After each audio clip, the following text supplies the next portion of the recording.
What's up, you beautiful beasts? In this video, we're talking carbs, baby. The misunderstood, rumor-plagued, I swear I gained 3 pounds just by looking at a bagel macronutrient. Grab a fork and let's dig in. Disclaimer. I am not a registered dietitian, but I am an NASM certified personal trainer, certified nutritionist, and master neurotransformational results coach. I believe food is nourishment, not punishment. This space is about feeding your body, not fighting it. Backed by science and built on curiosity, compassion, and connection, with room for both nutrient-dense meals and joy-filled snacks. The contents are education and reflection, not prescription. If you have a medical condition or eating disorder, please connect with a registered dietitian, doctor, or qualified specialist. You deserve to feel safe with food, and that starts with learning to listen to your body, not silence it. Once upon a diet trend, a cardiologist named Dr. Atkins wrote a bestseller in 1972 that basically said, carbs are the problem. Then much later, keto strutted in like, hold my butter, and suddenly we were worshipping bacon and side-eyeing bananas. For context, keto wasn't invented for weight loss. It was developed as a medical therapy for epilepsy back in the 1920s, long before TikTok ever discovered cauliflower crust. It helps in certain neurologic and rare metabolic conditions. That is legit. Using it to declare bread illegal for everyone else? That's not how any of this works. And here's where the plot thickens.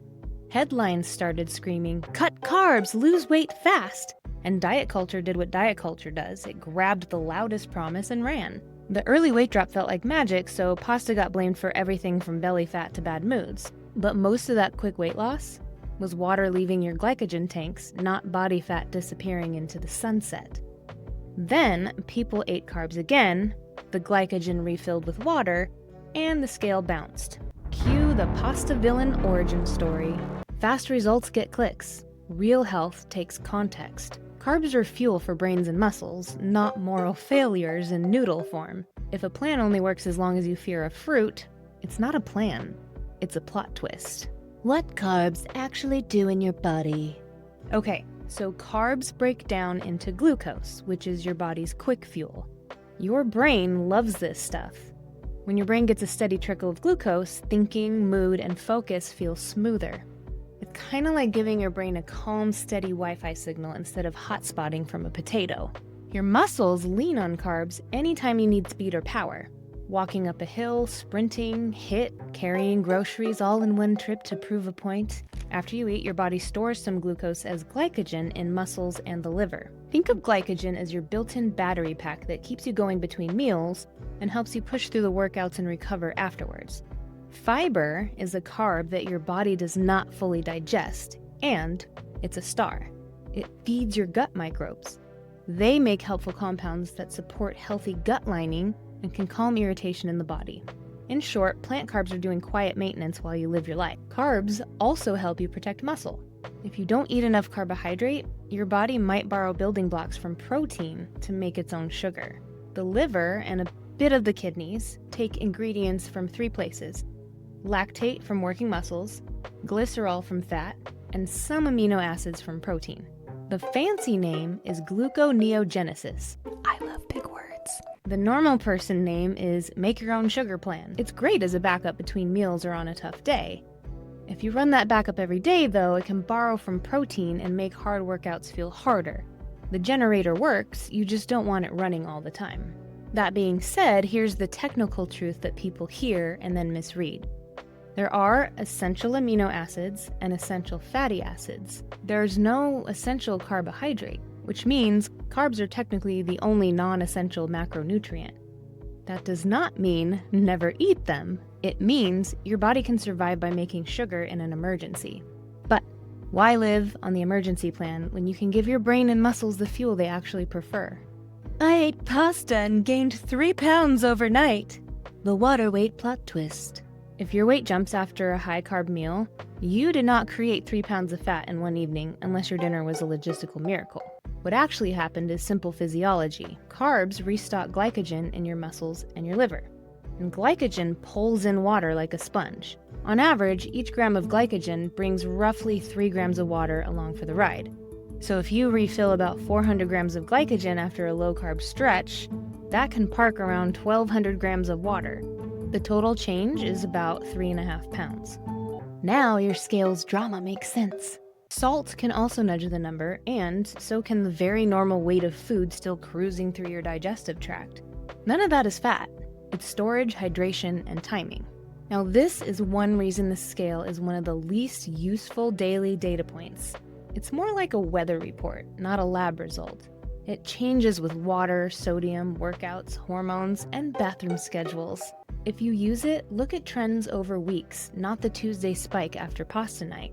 Better daily feedback lives in your energy, strength in the gym, mood steadiness, sleep quality, digestion comfort, and how your clothes fit. Your game plan stays boring and effective. Breathe, hydrate, move your body to use the glycogen. Your scale is not proving that carbs are bad. It's proving that your glycogen is stocked and your muscles are ready. Simple versus complex carbs and why the packaging matters. All digestible carbs ultimately become glucose, but the packaging changes your body's experience. A piece of fruit ships its natural sugars with fiber, water, vitamins, minerals, and polyphenols that slow things down and support health. A soda ships sugar with speed. Neither one is good or bad, they're just tools for different jobs. If you're in the middle of a long run, a hot practice, or a heavy lift, fast carbs are the point. That's why sports drinks exist. Quick sugar plus electrolytes keeps the engine from sputtering. Confession time, I used to be so mad that Gatorade had so much sugar in it because I thought it defeated the whole purpose. And then I learned how bodies work under stress. For athletes, that sugar is a feature, not a flaw. For most of your regular meals, make the slower packages your default. Fruits, vegetables, beans, and whole grains come with fiber that steadies energy, helps digestion, and keeps you satisfied. All foods can fit. Context decides the job. When should someone actually avoid carbs? Short answer, almost never, unless there's a real medical reason. Therapeutic keto is one of those reasons. It's used for drug-resistant epilepsy and rare metabolic disorders like GLUT1 deficiency or pyruvate dehydrogenase complex deficiency.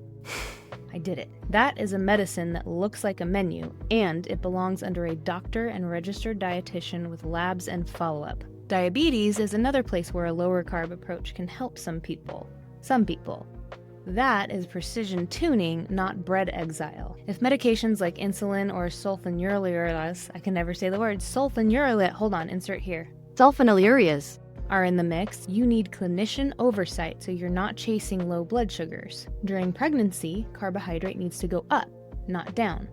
Morning sickness often has you reaching for carbs for a reason. Routine carb restriction is not recommended. Feed the human you are making and the human who's making them. For gut issues, some people with IBS do a short, structured, low FODMAP phase to find triggers. Then they reintroduce what they tolerate. Before a colonoscopy, you might go low fiber for a few days. After surgery or during a flare, you might need temporary adjustments. These are short-term protocols. A colonoscopy prep is not a lifestyle. Allergies and intolerances are specific, not blanket carb bans. Celiac disease means no gluten, not no carbs. Lactose intolerance means lactose-free or fermented dairy, not breaking up with fruit, rice, or potatoes. Fix the ingredient, not the entire carbohydrate universe. If you are in eating disorder recovery or you have a history of disordered eating, strict carb rules can be risky. Work with your care team to build structure that supports recovery rather than restriction. Okay, big picture. Barring a medical reason, most people do best adjusting the type, amount, and timing of carbs rather than avoiding them. If a formal medical meal plan is needed, make sure you work with a registered dietitian. Creating meal plans is outside of the scope of practice for a nutritionist. Gentle guardrails you can actually use this week. If carbs scare you, I see you. I've been there. I spent seasons of my life afraid of certain foods and sometimes afraid to eat at all, because in my head, food meant weight gain and weight gain meant unworthy. If that's your inner soundtrack, we're not ripping it out in one day. We are turning the volume down and giving your body what it needs while your nervous system learns that you are safe. Start with the tiniest shift that you can handle on your sleepiest Tuesday. Think add before subtract. Add fruit to breakfast. Add beans or lentils to lunch. Add potatoes or rice to dinner. And just let the rest stay the same for now. Keep dessert if you love it. You are building trust, not a new rule book. And even if these ideas feel scary right now, that's totally okay. These are options, not rules. You can pause, shrink the step, or come back later. Use a simple plate template that flexes with real life. Most meals get a fiber-rich carb, a protein you can enjoy, some fat for satisfaction, and some color on the plate. That might look like oatmeal with berries and yogurt. It might look like a burrito bowl with rice, beans, veggies, and chicken. It might look like pasta with tomato sauce, olive oil, and a side salad. Now I'm getting hungry. None of this is a moral test. It's fuel. Match carbs to your day. If you train, slide more of your carbs around that workout so your energy and recovery feel better. If you're not training, spread them fairly evenly so your mood and focus stay steady. If a higher carb meal makes the scale jump, remember the water weight plot twist. Then do something kinder. Breathe, drink water, take a short walk, sleep. Keep eating your normal meals for a few days and let your body settle. And if the scale keeps bullying you, throw the f***ing scale away. Or just hide it for a month. I don't weigh my clients, and you don't have to weigh yourself to take care of your health. If adding a carb sparks your anxiety to a 10, shrink the change. Try a half a portion. Pair it with protein and fat so the meal feels steady. Eat seated. Put your phone down. Notice how you feel 2 hours later. Energy, mood, digestion, hunger. Those are better metrics than any single weigh-in. Most of all, move at the speed of trust. Your worth is not waiting at a number. Your worth is here now while you practice. The goal?